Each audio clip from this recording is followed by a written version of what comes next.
أعوذ بالله من الشيطان الرجيم. بسم الله الرحمن الرحيم. ما كان للمشركين أن يعمروا مساجد الله شاهدين على أنفسهم بالكفر أولئك حبطت أعمالهم وفي النار هم خالدون.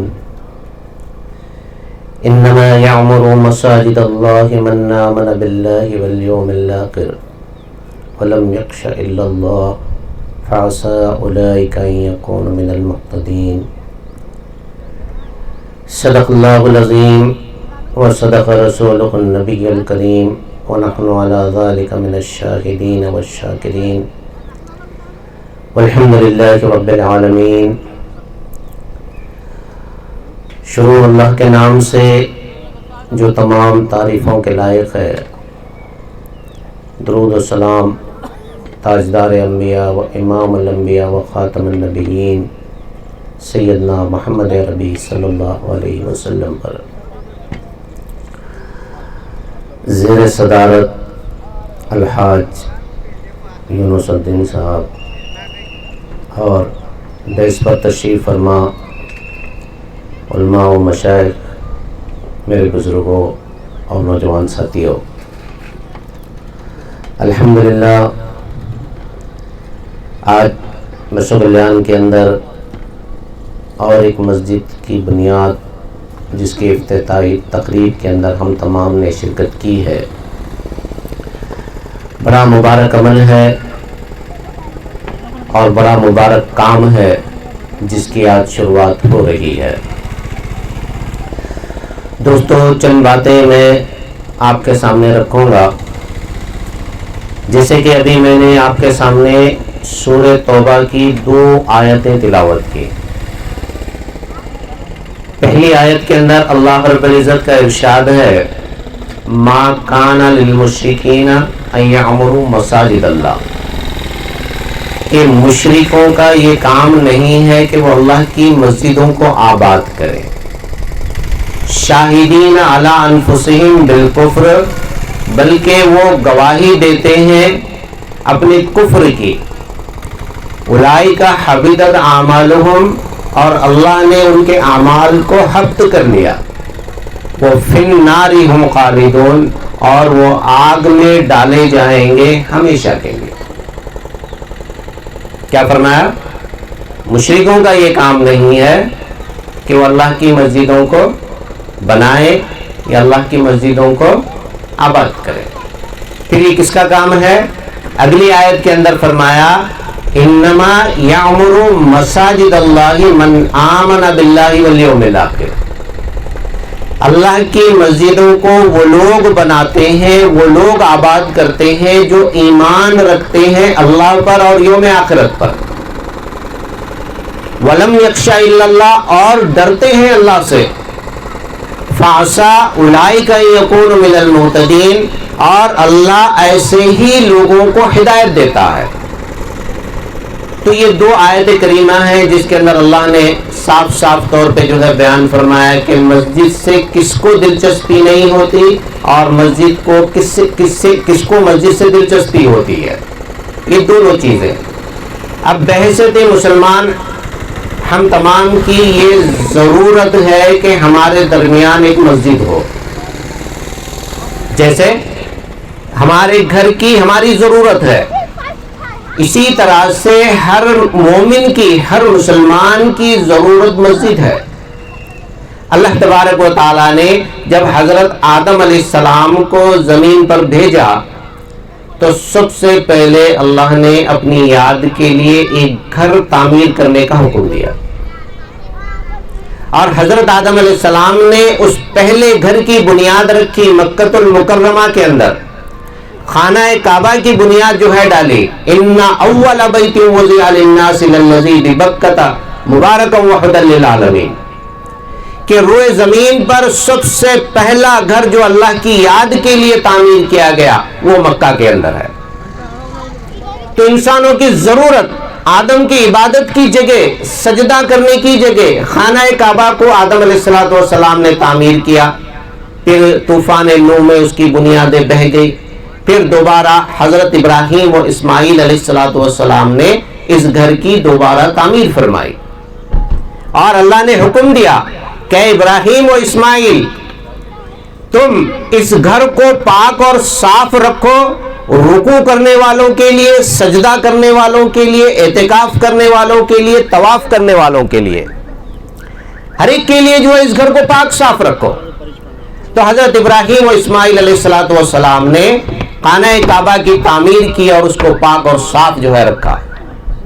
پھر اس کے بعد ہم دیکھتے ہیں کہ ہمارے نبی حضرت محمد رسول اللہ صلی اللہ علیہ وسلم جب مکہ سے ہجرت کر کے مدینہ تشریف لے گئے تو آپ نے وہاں جانے کے بعد سب سے بنیادی ضرورت جس کا خیال کیا گیا وہ تھی ایک مسجد کی تعمیر، اور آپ نے مدینہ پہنچنے سے پہلے ایک مسجد کا سنگ بنیاد رکھا، مسجد قباء، یہ اسلام کی پہلی مسجد۔ پھر جب آپ مدینہ تشریف لے گئے تو وہاں پر آپ نے مسجد نبوی کی بنیاد رکھی، اس کو تعمیر فرمایا، جس کے اندر عبادت کی جائے، ایک رب کی بندگی کی جائے، جس کے اندر تعلیم اور تربیت کا کام ہو۔ اور آپ صلی اللہ علیہ وسلم نے مسجد نبوی سے تمام کام انجام دیے، تمام کام۔ مسجد صرف سجدہ کرنے کی جگہ نہیں ہے، نماز پڑھنے کی ہی جگہ نہیں ہے، بلکہ یہ ایک تعلیم گاہ ہے، تربیت گاہ ہے، اور اسلام کے بہت سارے امور مسجد سے انجام دیے جاتے۔ رسول اللہ صلی اللہ علیہ وسلم مسجد نبوی کی تعمیر کرنے کے بعد مسجد کے اندر ایسا انتظام فرمایا، آپ جانتے ہی ہوں گے، یا جو لوگ مدینہ کی زیارت کر چکے ہیں انہیں معلوم ہے کہ مسجد کے اندر ایک حصہ ہے اصحاب صفہ، ایک چبوترا مسجد نبوی کے صحن میں ہوا کرتا تھا، جس پر لوگ بیٹھ کے قرآن اور حدیث کی تعلیم حاصل کرتے، اور کئی احادیث کے اندر آپ کو یہ مل جائے گا کہ صحابہ اکرام کی چھوٹی چھوٹی ٹولیاں مسجد کے اندر بیٹھ کے کوئی قرآن سکھاتا، کوئی قرآن جو ہے سیکھتا، کوئی دین کے مسائل کو بتاتا، کوئی دین کے مسائل کو سیکھتا۔ جب کبھی کہیں غلطی ہو جاتی تو رسول اللہ صلی اللہ علیہ وسلم سے پوچھا کرتے۔ تو یہ مسجد کا رول اس زمانے کے اندر تھا۔ تو آج جب ہم اس علاقے کے اندر ایک مسجد کی بنیاد رکھ رہے ہیں، یا ہمارے بسو کلیان کے اندر جہاں کہیں مسجدیں ہیں، ان مسجدوں کو آباد کرنے کی فکر ہر ایک مسلمان کو ہونی چاہیے، ہر ایک مسلمان کو مسجد آباد کرنے کی فکر ہونی چاہیے۔ آج ہمارے پاس لگ بھگ 60-65 مسجدیں ہیں پورے بسو کلیان کے اندر، اور ہم اچھی طرح سے جو ہے جانتے ہیں کہ ہر جمعے کے دن ہر مسجد فل ہوتی ہے۔ تو یہ ہماری تعداد ہے، بتانے کی ضرورت نہیں ہے، یہ ہماری تعداد ہے، آلریڈی ہے۔ اور جیسے ہی جمعہ ختم ہو جاتا ہے ہمیں پتا چلتا ہے کہ بہت کم مسلمان باقی رہ گئے۔ بعض مساجد کے اندر تو ایسا ہے 2-3 افراد ہی آپ کو ملیں گے، ظہر میں، عصر میں، مغرب میں، عشاء میں، فجر میں تو بہت کم تعداد ہوتی ہے۔ تو 2-3 افراد سے ہی مسجد جو ہے آباد ہے، باقی پورا کا پورا محلہ جو ہے سویا ہوا ہے۔ کسی مساجد کے اندر جو ہے صف 1.5 صف ہو جاتی ہے، مارکیٹ کی مسجدوں میں جو ہے 2-3 صفیں جو ہے ہو جاتی ہیں۔ یہی جو ہے سال بھر کی روٹیشن ہماری چلتی رہتی ہے۔ معلوم کب ہوتا ہے مسلمانوں کی تعداد؟ جمعے کو، رمضان کو، یہ 2 موقع کے اوپر ہمیں معلوم ہوتا ہے کہ کتنے مسلمان ہیں۔ تو دوستو، مسجد صرف جمعے کو آباد کرنے کی جگہ نہیں ہے، یہ 5 وقت آباد ہونے کی جگہ ہے، 5 وقت آباد کرنے کی جگہ ہے۔ اللہ کے نبی صلی اللہ علیہ وسلم کا ایک فرمان جو ہے سن لیں کہ مسجد تمہارے حق میں دعا بھی کرتی ہے، مسجد تمہارے حق میں بددعا بھی کرتی ہے۔ آپ نے دعا اور بددعا دونوں بتائی، فرمایا کہ جو ہے مسجدیں اللہ تبارک و تعالیٰ سے کہتی ہیں کہ اللہ فلاں بندہ جس نے مجھے آباد کیا تو اس کی زندگی کو آباد فرما، اور جس نے مجھے ویران کیا تو اس کی زندگی کو برباد فرما۔ مسجد جو ہے جب بناتے ہیں تو یاد رکھیں کہ ہمارے علاقے میں یا ہمارے محلے کے اندر جو مسجد ہے وہ میرے حق میں دعا ہے یا بد دعا ہے۔ میں اگر اس مسجد کو آباد کرتا ہوں، اس مسجد کے اندر نمازوں کے لیے جاتا ہوں تو مسجد میرے حق میں دعا کرتی ہے، اور اگر نہیں جاتا ہوں تو یہی مسجد میرے حق میں دعا دیتی ہے۔ تو مسجد کو آباد کرنے کی فکر جو ہے کریں کہ جس طرح سے جو ہے بنانے کے اندر لوگ بڑھ چڑھ کے حصہ لیتے ہیں، کہ جیسے ہی مسجد کے چندے کا معاملہ آتا ہے، بنانے کا معاملہ آتا ہے، اللہ کے فضل و کرم سے، اللہ کی دی ہوئی نعمت سے مسلمانوں کے اندر آج بھی یہ جذبہ موجود ہے کہ کوئی سیمنٹ دینے کی بات کرتا ہے، سلیہ دینے کی، ریتی یا اینٹیں وغیرہ دینے کی، خرچہ دینے کی، بہت سارے جو ہے یہ جذبہ ہونا چاہیے، مسجد کی تعمیر ہونی چاہیے۔ تو جہاں پر یہ جذبہ ہمیں مسجد بنانے کے اندر ہے، مسجد کو آباد کرنے کے اندر بھی یہی جذبہ ہو، یہی جذبہ ہو۔ اور جب مسجد بنائے تو مسجد کے اندر ایک معلم جو ہے مقرر کرے، ایک معلم، حافظ، عالم، جو نماز بھی پڑھا سکے اور تعلیم اور تربیت بھی جو ہے کر سکے، تاکہ اس کے ذریعے سے معاشرے کے اندر جو بگاڑ پھیلا ہے اس بگاڑ کو دور کیا جائے۔ آج دیکھیں معاشرے کے اندر جو بگاڑ آیا ہے وہ کس وجہ سے آیا ہے؟ مسجد کا رول ختم ہونے کی وجہ سے آیا۔ ہمارے پاس دیکھیں کوئی شخص مدرسے جا کے دین کی تعلیم حاصل کرتا ہے، مگر اکثریت مدرسہ نہیں جا سکتی۔ اب اس کی تعلیم اور تربیت کا سب سے بہترین مقام مسجد ہے، اور مسجد کے اندر یہ کام نہ ہونے کی بنیاد پر آج ہمارے سماج میں برائی، بدعت، شرک، بیجا رسومات اور غلط رسم و رواج آج ہمارے معاشرے کے اندر گھر کر چکے ہیں، اور جب کبھی ان رسموں کو دیکھتے ہیں تو ہمیں تکلیف بھی ہوتی ہے۔ یہ رسمیں جو آئی ہیں اس کو دور کرنے کی جو ہے کوشش کریں، اور اس کا سب سے بہترین مقام مسجد ہے۔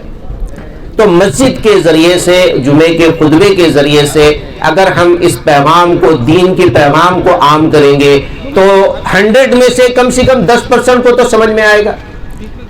کچھ لوگوں کے اندر تو جو ہے یہ چیز پیدا ہوگی کہ ہاں بھئی اسلام کے اندر جو ہے یہ طریقہ ہے اور آج ہماری زندگی کے اندر یہ طریقہ ہے۔ جب معلوم ہوگا تو انسان کیا کرے گا؟ اس کو چھوڑنے کی کوشش کرے گا۔ تو مسجد ایک بہترین مقام ہے، بہترین مقام ہے، اور جمعے کا خطبہ ایک بہت بڑی اہمیت کا حامل خطبہ ہے، جس کی بنیاد رسول اللہ صلی اللہ علیہ وسلم نے ڈالی ہے۔ میں ایک خبر جو ہے پڑھ رہا تھا، آپ کو سناتا ہوں کہ دنیا کا سب سے بڑا نیٹ ورک ہے خبروں کا، نیوز کا، BBC، یہ دنیا کا سب سے بڑا چینل ہے، اور پوری دنیا کے اندر اس کے پیغامات نشر ہوتے ہیں، ہر علاقے کے اندر وہیں کی ملکی زبان کے اندر اس کی خبریں نشر ہوتی ہیں، اور سالانہ اس کی میٹنگ ہوتی ہے لندن کے اندر۔ یہ اپنے پورے جرنلسٹ جتنے بھی ہیں، صحافی جتنے بھی ہیں، ان سے رپورٹ لیتا ہے کہ اس سال ہماری خبروں کا کیا اثر ہوا، کس علاقے کے اندر کتنا اثر ہوا، کس قوم کے اوپر کتنا اثر ہوا۔ تو میں نے لگ بھگ 2006 یا 2007 کے اندر ایک رپورٹ اس کی پڑھی تھی کہ تمام صحافی، تمام جرنلسٹ جو تھے انہوں نے اپنی اپنی رپورٹ جو ہے دی، اور بحیثیت قوم کس قوم نے کس نیوز کا کتنا اثر لیا۔ تو جب بات آئی امت مسلمہ کی تو ایک جرنلسٹ نے کہا کہ ہماری خبروں کا سب سے کم اثر مسلم قوم پہ ہوتا ہے۔ تو اس کے ڈائریکٹر نے پوچھا کیوں؟ تو اس نے کہا کہ اس کی وجہ یہ ہے کہ مسلمان صرف اپنے چینل کی بات کا بھروسہ کرتے ہیں، دوسرے کسی چینل کی بات کا وشواس نہیں کرتے۔ تو ڈائریکٹر نے کہا کہ مسلمانوں کے پاس لیدے کے ایک ہی چینل ہے، الجزیرہ، اور وہ بھی زیادہ تر عرب ملکوں کو کور کرتا ہے۔ پوری دنیا میں کہاں ہے؟ کس چینل کی بات کرتے ہو؟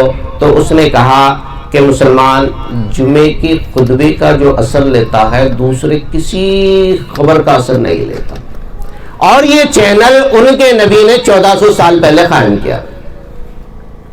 تو اتنی اہمیت کا حامل غیروں کے نزدیک جمعے کا خطبہ، اور منبر سے جو بات نکلتی ہے وہ دل پہ اثر کرتی ہے۔ تو ہم اپنے مسجد کا جو نظام بنائیں، ایک بہترین نظام بنائیں جہاں سے مسلمانوں کی تعلیم اور تربیت ہو، مسلمانوں تک دین کا پیغام، دین کے رسوم جو ہے پہنچے۔ اس مقصد کے تحت جو ہے مسجد بنائیں، اور اس مقصد کے تحت ہی ذمہ داران مسجد کو جو ہے چلائیں۔ انشاءاللہ تعالی اس کے بنانے کا ثواب، اس کے چلانے کا جو ہے ثواب ملے گا، اور جیسے کہ جو ہے علم کے تعلق سے نبی نے فرمایا کہ یہ ثواب جاریہ ہے، آپ علم پھیلانے کے اندر اللہ نے علم دیا ہے اس کے ذریعے سے جو ہے پھیلائیں، یا علم والوں کی مدد کر کے علم کو جو ہے پھیلائیں، یہ ہمارے لیے ثواب جاریہ بنے گا۔ مسجد بنانا، مسجد کے اندر روپیہ لگانا ثواب جاریہ ہے، تو اسی طرح اس مسجد کے ذریعے سے علم کو پھیلانا یہ بھی آپ کے لیے ثواب جاریہ جو ہے بن جائے گا۔ تو یہ مسجد بنانے کا مقصد اپنے پیش نظر رکھیں، اور مسجد کی بنیاد پڑنے کے بعد محلے کے اندر گشت کریں، گھر گھر تک جو ہے اس پیغام کو جو ہے پہنچائیں، بہترین انداز میں بتائیں کہ بھئی ہم مسلمان ہیں اور جو ہے ہماری ذمہ داری ہے کہ ہم مسجد کو آباد کریں۔ جس طرح سے ابتدا کے اندر آپ نے قرآن کی آیتیں جو ہے سنی، اسی طرح سے جو ہے اللہ کے نبی صلی اللہ علیہ وسلم نے ارشاد فرمایا کہ کفر اور مومن کے اندر فرق کرنے والی چیز کیا ہے؟ نماز ہے۔ کافر اور مومن کا پتہ دینے والی چیز، فرق بتانے والی چیز نماز ہے، کہ جو مسلمان، جو آدمی نماز ادا کرتا ہے وہ مومن ہے، اور جو ادا نہیں کرتا وہ مشرک یا کافر ہے۔ تو دوستو، مسجدیں کس کے لیے بنائی جاتی ہیں؟ مسلمان کے لیے۔ مسجد سے اذان کی صدا بلند جب ہوتی ہے تو کس کی پکارا جاتا ہے؟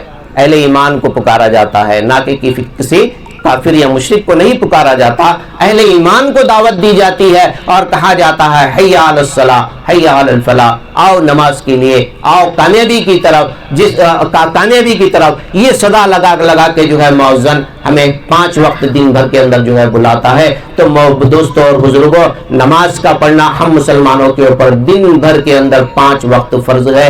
تو اللہ کے فضل و کرم سے ہمارے اس علاقے کے اندر ایک نئی مسجد کا افتتاح عمل میں آ رہا ہے، تو لہٰذا اس کے اندر بڑھ چڑھ کے حصہ بھی جو ہے لیں، اور اس مسجد کو اور تمام مساجد کو آباد کرنے کی جو ہے فکر کریں۔ اور چونکہ ہمارے مہمان مقرر جو ہے آ چکے ہیں، لہٰذا میں اپنی بات کو یہیں پر ختم کرتا ہوں، اور اللہ سے دعا کرتا ہوں کہ اللہ تبارک و تعالی ہم تمام کو مسجدوں کو آباد کرنے والا اور 5 وقتہ نمازی بنائے۔ آمین۔ وآخر دعوانا الحمدللہ رب العالمین۔